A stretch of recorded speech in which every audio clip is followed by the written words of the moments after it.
Montegrappa, ma serve la collaborazione di tutti i sindaci, Bassano in primis. Trasferire l'Archivio di Stato di Bassano nella caserma Montegrappa, la proposta di chi dell'archivio si occupa da sempre, il direttore Giovanni Marcadella. Un'idea che vedrebbe anche il consenso della regione, come conferma il consigliere Nicola Finco. Sì, certamente questa è un'altra emergenza che sicuramente necessita di una risposta urgente. Sicuramente nei prossimi mesi ragioneremo anche sull'Archivio di Stato in modo da sfruttare al meglio gli spazi esistenti all'interno della caserma Montegrappa. Il rischio è che anche l'Archivio di Stato se ne vada da Bassano, l'ennesimo pezzo che rischia di andarsene.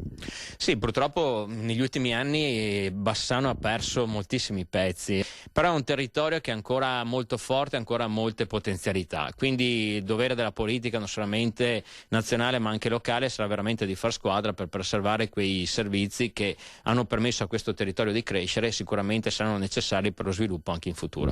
Prima linea dovranno esserci i sindaci. Sicuramente i sindaci, e mi auguro che il fronte dei sindaci sia un fronte compatto e che veramente ci sia una regia soprattutto da parte di Bassano, che è la città capofila, perché da Bassano dipende poi tutto il resto del territorio. E proprio alla possibile chiusura del